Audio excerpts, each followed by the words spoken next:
Assalamualaikum warahmatullahi wabarakatuh. Perkenalkan, saya Febri Rudianto akan menjelaskan materi tentang operating system yaitu Linux. Berikut adalah profil saya. Saya Febri Rudianto dengan NIM 3120143 dengan mata kuliah Sistem Operasi, dosen pengampu Bapak Abdul Halim Ansor, Eskom Mkom, Teknik Informatika, Universitas Pelita Bangsa.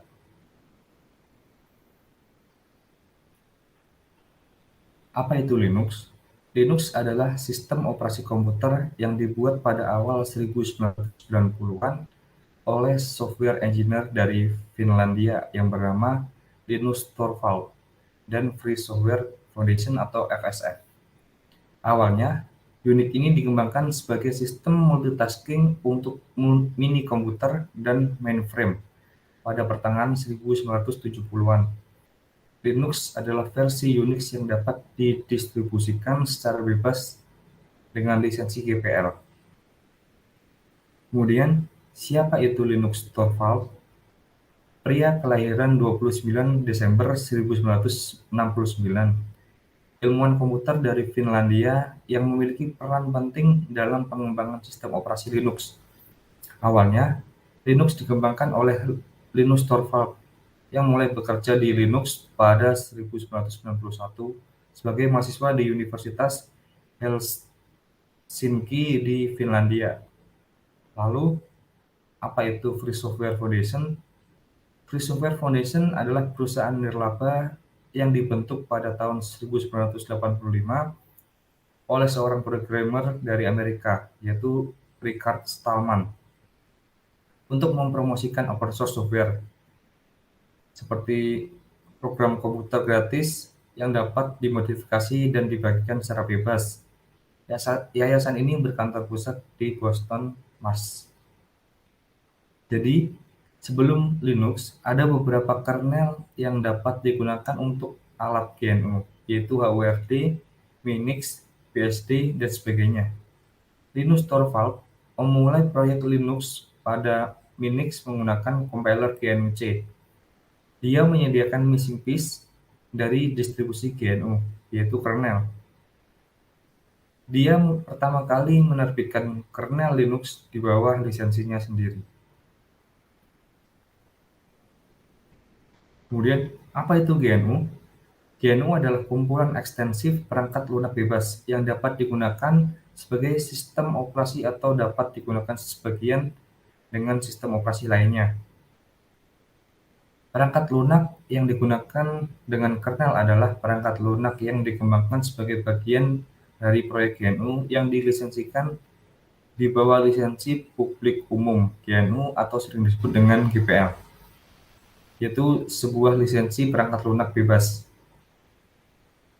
Rilis pertama kernel Linux adalah versi Linux 0.01, termasuk biner dari shell bus GNU.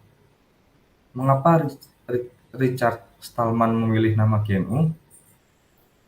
Tujuannya adalah untuk mewujudkan sistem operasi yang sepenuhnya bebas. Stallman ingin para pengguna komputer bebas seperti pada era 1960-an dan 1970-an.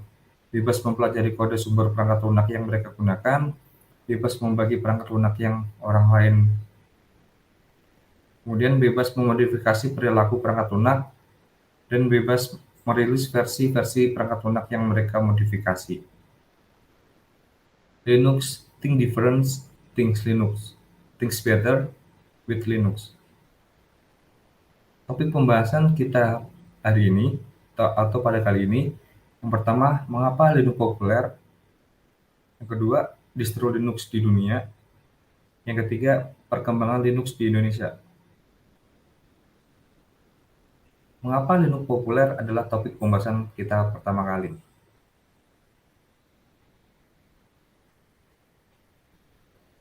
Mengapa menggunakan Linux? Yang pertama, Linux bersifat open source, jadi distribusinya tetap terkini dan didukung oleh komunitas pengembang lainnya. Kedua, multi-hardware, karena Linux dapat berjalan di berbagai perangkat keras dan akan dipasang bersama sistem yang sudah digunakan sebelumnya. atau sifat yang membantu dalam perkembangan lingkungan lokal. Yang ketiga adalah kompatibilitas tinggi.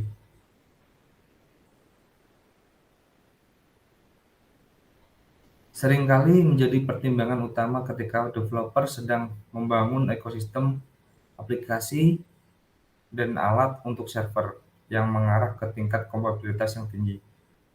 Kemudian ada sumber daya rendah, artinya persyaratan sumber dayanya rendah.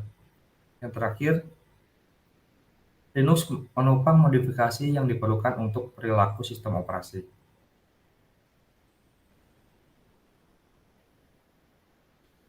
Linux juga dapat melacak asal-usulnya ke gerakan perangkat lunak bebas dan sumber terbuka.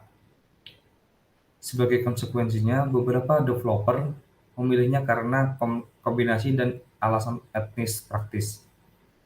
Yang pertama adalah komitmen. Untuk beberapa developer, menggunakan Linux merupakan komitmen untuk aksesibilitas dan kebebasan berekspresi. Yang kedua adalah komunitas. Komunitas Linux juga menarik bagi beberapa developers. Misalnya, ketika mereka memiliki pertanyaan, mereka dapat berkonsultasi dengan sumber daya yang dihasilkan oleh komunitas itu, atau menghubungi langsung salah satu dari banyak pengelola aktif. Topik kedua yaitu Linux distribution atau distro Linux. Beberapa distro Linux yang populer adalah Debian dan Ubuntu. Developer memelihara banyak distribusi Linux populer saat ini. Di antaranya yang paling lama berdiri adalah Debian, distribusi sumber terbuka atau open source dan gratis yang memiliki 50.000 paket perangkat lunak. Debian mengilhami distribusi populer lainnya. Ubuntu yang didanai oleh Conical Ltd. Ubuntu menggunakan format paket DEP atau alat manajemen paket Debian, dan pengembang Ubuntu mendorong perubahan kembali ke hulu Debian. Kemudian untuk distro lainnya ada Red Hat, Fedora, dan CentOS. Hubungan serupa antara Red Hat, Fedora, dan CentOS. Red Hat menciptakan distribusi Linux pada tahun 1993 dan 10 tahun kemudian membagi usahanya menjadi Red Hat Enterprise Linux dan Fedora. Sistem operasi berbasis komunitas yang memanfaatkan kernel Linux dan elemen dari proyek GNU. Red Hat juga memiliki hubungan dengan proyek CentOS, distribusi Linux populer lainnya untuk server web. Namun, hubungan ini tidak termasuk pemeliharaan berbayar seperti Debian, CentOS dikelola oleh komunitas pengembang. Topik yang ketiga adalah perkembangan Linux di Indonesia.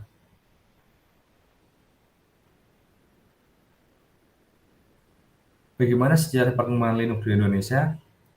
Tidak ada yang tahu pasti kapan dan siapa yang membawa sistem operasi Linux masuk ke Indonesia.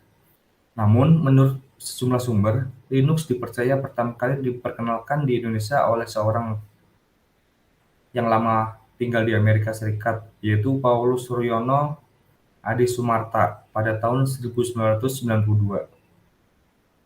Pria yang lebih akrab disapa dengan Bung Yono itu memperkenalkan distro Soft Landing System atau SLS.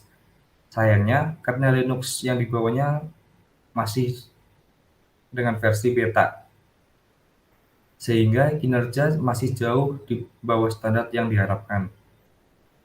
Kendati demikian, misi Bung Yono untuk memperkenalkan Linux bisa dibilang sukses. Sejak saat itu, teknologi ini mulai berkembang di Indonesia. Meskipun tidak bisa dikatakan mulus, dan banyak pasang surutnya terutama sebelum memasuki era milenium. Baru di era milenium, ketika internet mulai diperkenalkan, mulai bermunculan distro-distro Linux buatan Indonesia. Tidak mau ketinggalan, para pengembang di Indonesia, terutama para pemuda membangun distro Linux. Yang lebih membanggakan, karya-karya anak bangsa tersebut juga diakui oleh dunia. Berikut beberapa contoh distro di Indonesia. Yang pertama, Blangkon OS. Blangkon OS dibentuk oleh Yayasan Pengembang Linux Indonesia atau YPLI yang diperuntukkan untuk berbagai kepentingan.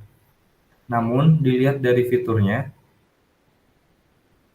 Blangkon ini lebih sering digunakan untuk kepentingan pendidikan perkantoran. Dalam perjalanannya, Blangkon sangat konsisten untuk terus memperbarui sistemnya. Sampai tahun 2020, Blangkon sudah mengeluarkan beberapa versi, mulai dari Blangkon 4.0 yang disebut dengan Mauligoe, Blangkon 5.0 yang disebut dengan Nanggar, Blangkon 6.0 yang disebut sebagai Ombilin, Blangkon 7.0 yang disebut sebagai Patimura, Blangkon 8.0 yang disebut sebagai Rote, dan yang paling baru adalah versi Blangkon yang disebut dengan Surabaya. Berkat konsisten dan kualitasnya, Blangkon bahkan masuk ke dalam 100 besar Linux terbaik di dunia.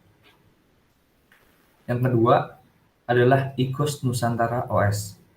Sejak dibentuk pada tahun 2006 silam, IKOS Nusantara sudah merilis 11 macam desktop mulai dari IGN 2006 hingga yang paling baru adalah IGN 12.12. Distro Linux IKOS Nusantara adalah proyek kolaborasi antara pengembang Linux dengan Pusat Penelitian Informatika Lembaga Ilmu Pengetahuan Indonesia. Terlepas dari sistem operasinya yang handal, beragamnya varian desktop IKOS Nusantara menjadi salah satu daya tarik Linux buatan distro ini. Yang ketiga adalah Grombyang OS. Distro yang didirikan oleh GROS Team pada tahun 2014 ini khusus untuk mengembangkan Linux yang ditujukan untuk kepentingan dunia pendidikan. Jumlah fitur yang menjadi keandalan Linux ini adalah Otam Quran, Geography, Algebra, Halcyon, Habrons, dan LibreOffice. Sistem operasinya merupakan pengembangan dari Ubuntu, sehingga cukup ringan untuk digunakan komputer berprosesor Intel Pentium 3. Yang keempat, ada Desa OS. Sesuai dengan namanya, distro ini memang dikembangkan Linux khusus untuk masyarakat pedesaan. Jadi tidak membutuhkan spesifikasi komputer yang tinggi dan pengoperasian sederhana, sehingga mudah digunakan oleh masyarakat desa. OS ini dikembangkan oleh developer Gede Foundation untuk mempermudah masyarakat desa dan pemerintah desa beraktivitas. Makanya developer memberikan aplikasi bawaan yaitu Sistem Komunikasi Dasar Rakyat yang disingkat SIMKOMAR dan Sistem Informasi Desa yang disingkat SIDESA. Dengan menggunakan SIMKOMAR, pengguna bisa melakukan panggilan telepon secara gratis dengan menggunakan jaringan. Jadi, warga bisa saling berkomunikasi jarak jauh tanpa perlu menggunakan pulsa. Sementara, SIDESA diperuntukkan bagi pemerintah desa yang bisa melayani warga dengan lebih efisien. Materi-materi tersebut saya dapatkan dari beberapa link atau sumber terpercaya seperti Digital Ocean, Britannia, Worldline, Div Digital. Terima kasih. Berikut atas presentasi saya. Wassalamualaikum warahmatullahi wabarakatuh.